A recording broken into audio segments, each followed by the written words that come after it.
Hello students, तो आज हम पढ़ेंगे प्रकाश का अपवर्तन तथा पूर्ण आंतरिक परावर्तन। ये दूसरी बुक का दूसरा चैप्टर है जिसमें आपको प्रकाश का अपवर्तन पढ़ना है। तो आप जानते हैं प्रकाश का अपवर्तन क्या होता है कि प्रकाश किरण जब एक पारदर्शी माध्यम से दूसरे पारदर्शी माध्यम में प्रवेश करती है तो अपने मार्ग से विचलित होने की घटना को क्या कहते हैं? हम प्रकाश का परावर्तन कहते हैं। ठीक है। अब यहाँ पर दो चित्र दे रखे हैं जिसमें दो तरीके से अपवर्तन है। ठीक है, दो तरीके से अपवर्तन है। तो हमने अभी पढ़ा था कोई एक प्रकाश की किरण एक पारदर्शी माध्यम से दूसरे पारदर्शी माध्यम में प्रवेश करने पर अपने मार्ग से विचलित होती है। ठीक है, अपने मार्ग से विचलित होती है। इसी घटना को हम प्रकाश का अपवर्तन कहते हैं। अब यहाँ पर अगर हम पहले चित्र में देखें तो ये जो हमारी जो डॉट डॉट वाली रेखा है वो है अभिलंब। ठीक है, तो आपको पता है कि जब विरल माध्यम, तो विरल माध्यम कौन सा होता है? वायु। ठीक है, विरल माध्यम कौन सा होता है? वायु। जब ये विरल माध्यम से सघन माध्यम क्या होता? कांच। ठीक है, तो विरल माध्यम से सघन माध्यम में जाती है तो ये जो आती हुई जो किरण है वो क्या होती है? थोड़ी सी विचलित होकर अभिलंब की ओर झुक जाती है। ठीक है, ये झुक गई, इधर ये सीधी जानी चाहिए थी। ठीक है, तो क्या है? ये अभिलंब की ओर झुक गई प्रकाश किरण। ठीक है, ठीक है, तो ये वैसे कैसे जानी थी? वैसे जानी थी, ये ऐसे डॉट डॉट वाली जो लाइन है वो ऐसे जानी थी। लेकिन क्या हुआ, जब ये विरल माध्यम से सघन माध्यम में आई तो ये क्या है? अभिलंब की ओर झुक गई। ठीक है, अगर हम बात करें अब ये ऊपर सघन माध्यम है। ठीक है, तो ये क्या है? अब यहाँ पर सघन है, सघन क्या है? कांच, और यहाँ पर विरल माध्यम है। ठीक है, तो जब ये सघन माध्यम से विरल माध्यम में आई तो ये सघन माध्यम से जैसे ही विरल माध्यम में प्रवेश करी तो ये आनी तो ऐसे चाहिए थी, लेकिन क्या हुआ? ये अभिलंब से क्या हुआ? दूर हट गई, उधर की ओर विक्षेपित हो गई। ठीक है, विचलित हुई। तो यही घटना है प्रकाश का अपवर्तन। ठीक है, तो इनका जो है अपवर्तन का एक कारण है, वो कारण ये है कि प्रकाश के अपवर्तन का कारण प्रकाश की चाल जो है क्या होता है, किसी जब एक माध्यम से वह दूसरे माध्यम में जाती है, क्योंकि वह अलग अलग माध्यम हैं, कोई कांच है तो कोई जल है, कोई वायु है। जब वो एक माध्यम से जब दूसरे माध्यम में जाती है तो क्या होता है? वो विचलित होती है, क्योंकि वह एकदम से आप कभी भी अगर वायु में और आप जल में देखोगे तो क्या है, वो आपको भी बहुत फर्क पड़ेगा। जैसे आप अगर पानी में कूदो तो आपको पता चलेगा हम वायु में और जल में दोनों में एक अलग अलग तरीके से महसूस होता है। इसी तरीके से जो प्रकाश किरण है वो क्या है, जब किसी एक माध्यम से दूसरे माध्यम में जाती है तो थोड़ा बहुत उसका भी विचलन होता है। अब इसके कुछ नियम है जो आपको पता ही है पहले से, जो आपने हाई स्कूल में पढ़ रखे हैं। ठीक है, कौन से? कि जो आपतित किरण है, ये जो आने वाली किरण है, ठीक है, ये जो आने वाली किरण है अपवर्तन के बाद, ठीक है, और अभिलंब तीनों एक ही तल में होते हैं। ये आपने बिल्कुल परावर्तन में भी पढ़े हैं, वो इसी में ही। और जो इसका कोण है वो इसके कोण की ज्या, और ये स्नेल का नियम आपने हाई स्कूल में पढ़ रखा। बस साइन आई बटे साइन आर बराबर नियतांक होता है। ठीक है, साइन आई बटे साइन आर बराबर नियतांक। ठीक है, अब हम इसमें ये पढ़ेंगे कि अपवर्तनांक, ठीक है, अपवर्तनांक पढ़ेंगे अब हम। तो मैंने बताया आपको, अब हम अपवर्तनांक पढ़ेंगे। अपवर्तनांक में क्या पढ़ना है हमें? एक निरपेक्ष होता और एक सापेक्ष। तो निरपेक्ष में क्या है? ये जो निरपेक्ष अपवर्तनांक है ये वायु के सापेक्ष होता है हमेशा। ठीक है, तो क्या है, कोई निर्वात में प्रकाश की चाल c होती है। ठीक है, निर्वात में प्रकाश की चाल को c से प्रदर्शित करते हैं। तो इसमें क्या है कि माध्यम की चाल, इसमें कोई सा भी एक वायु और उसमें कोई, अगर हम कांच लें या कोई किसी की भी चाल लें, ठीक है, तो हम उसमें अपवर्तनांक निकालने के लिए क्या है, इसके लिए होता है n बराबर c बटे b।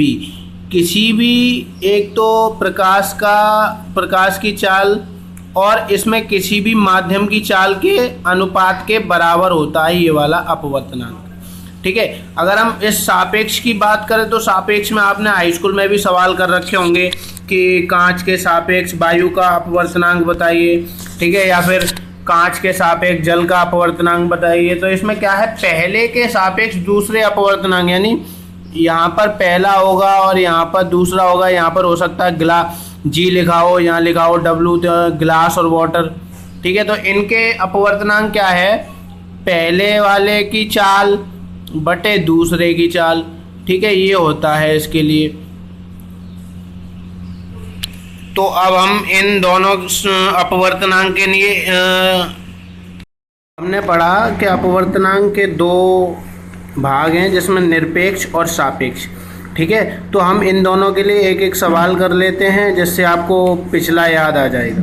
ठीक है, तो इसमें हमें एक सवाल दे रखा है, यदि निर्वात में प्रकाश की चाल का वेग इतना दे रखा है तो जल में प्रकाश की चाल का वेग निकालना है। ठीक है, तो जल में प्रकाश की चाल का वेग कैसे निकालेंगे हम,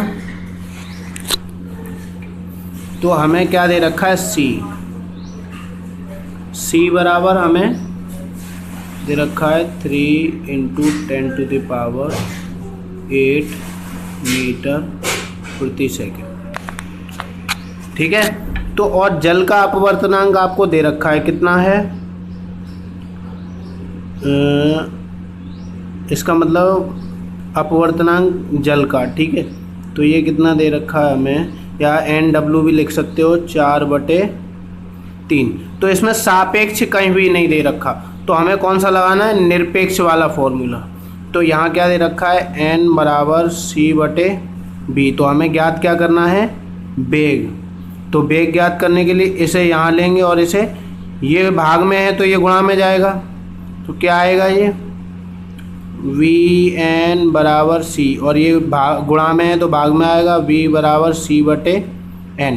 ठीक है, तो हमें वेग निकालना है, तो v बराबर c कितना है, 3 × 10⁸, और हमारे पास n कितना है, n है 4/3। ठीक है, ठीक है, तो आपको ये पता ही है कि ये भाग में है तो ये कहाँ जाएगा, ऊपर कितना हो जाएगा, 9 × 10⁴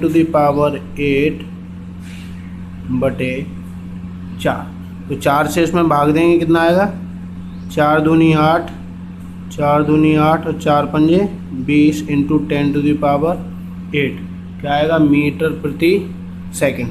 ठीक है, तो ये हमारा क्या आ गया, वेग।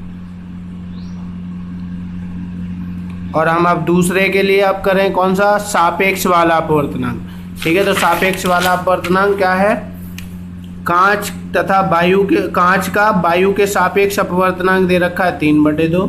जल का वायु के सापेक्ष अपवर्तनांक ये दे रखा है। तो कांच और जल के लिए निकालना है, तो हमें सबसे पहले क्या दे रखा है, कांच। तो कांच के लिए लिखेंगे हम ग्लास, किसका अपवर्तनांक, किसके साथ, जल के, वाटर।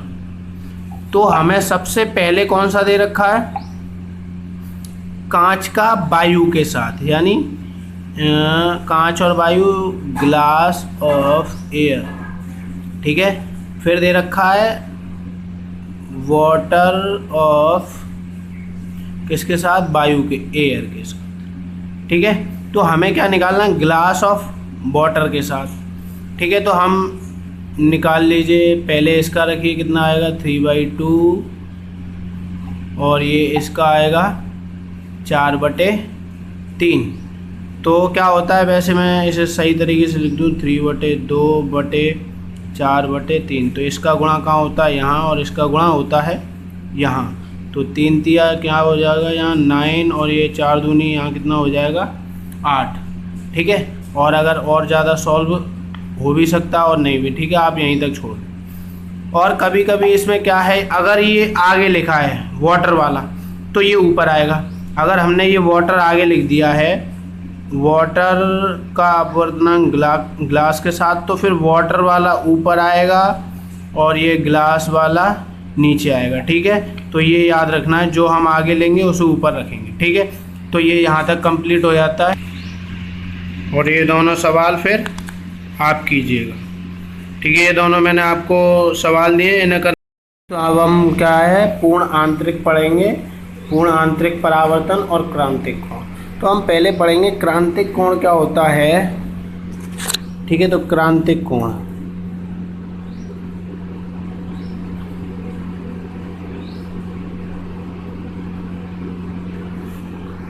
ठीक है, तो क्रांतिक कोण में हमें पढ़ना है, आप लोगों ने, मैंने पहले ही बता दिया कि अपवर्तन क्या होता है। ठीक है, अब यदि हम सघन माध्यम में आपतन कोण को धीरे धीरे बढ़ाएं, ठीक है, तो आपको पता है सघन माध्यम में अगर कोण को धीरे धीरे बढ़ाएं तो क्या होगा, उसके साथ साथ अपवर्तन कोण भी बढ़ता जाएगा।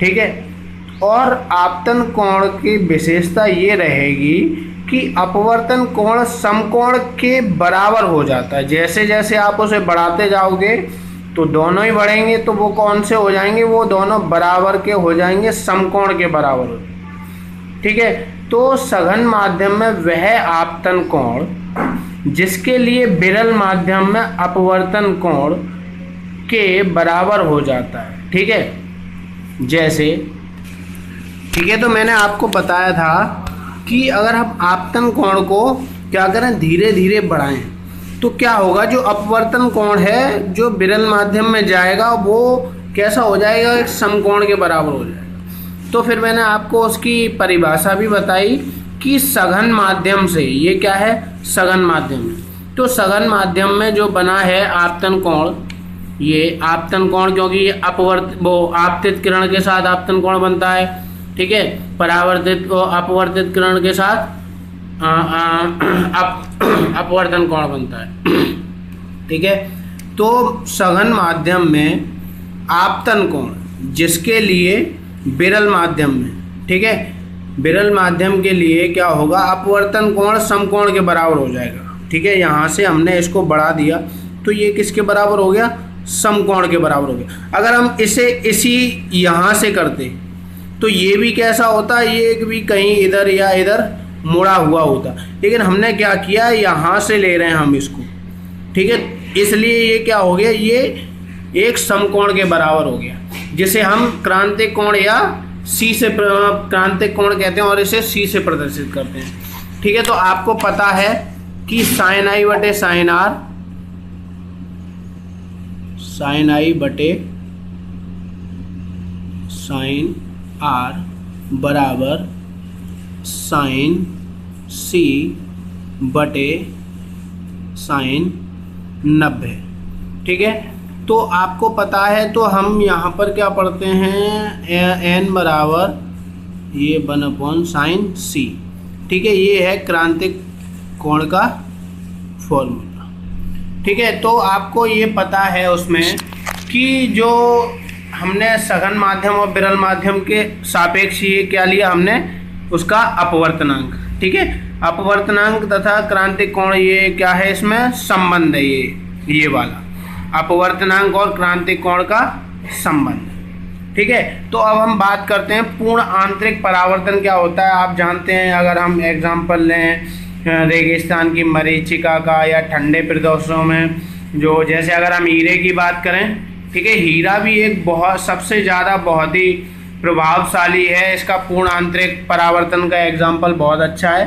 ठीक है, हीरे में सबसे ज़्यादा पूर्ण आंतरिक परावर्तन होता है। ठीक है, तो अगर पूर्ण आंतरिक परावर्तन क्या होता है, जैसे अगर वह कोई भी जो प्रकाश किरण है जिस माध्यम से आई, ठीक है, लेकिन वह उसमें से अपवर्तन ना होकर, यानी किसी भी, अगर ये यहाँ से आ रही है, मान लीजिए यहाँ से हमने एक किरण, अगर हमने ये सघन माध्यम मान लिया, तो ये अगर सघन माध्यम से आई लेकिन विरल माध्यम में नहीं गई, लेकिन ये यहीं से वापस चली गई। ठीक है, अपवर्तित नहीं हुई, ये उसी माध्यम में वापस लौट गई एक बड़ा क्रांतिक कोण बनाते हुए।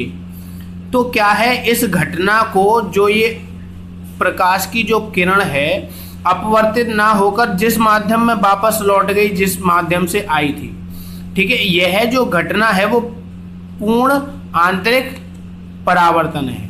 ठीक है, तो इसमें क्या है, सघन माध्यम हो, सघन से विरल या विरल से सघन माध्यम की ओर आते हुए प्रकाश की किरण जब माध्यम के किसी भी पृष्ठ से क्रांतिक कोण बनाते हुए, ठीक है, बड़े कोण पर, लेकिन बड़े कोण पर, क्योंकि ये अगर बड़े कोण पर बनेगा तभी तो क्रांतिक कोण बनेगा। अगर हम छोटे कोण पे लेंगे तो ये अपवर्तित हो जाएगी। ठीक है, समकोण तो बनेगा नहीं। ठीक है, बड़े कोण पर क्या होगा, तो बड़े कोण पर ये क्या होगी, यहीं से वापस उसी माध्यम में लौट जाएगी, यानी ये जो प्रकाश किरण है अपवर्तित नहीं हुई, वापस उसी माध्यम में बड़े कोण पर क्या हो गई, परावर्तन हो गया उसका। तो क्या है ये एक पूर्ण आंतरिक परावर्तन है। ठीक है, जैसे रेगिस्तान की मरीचिका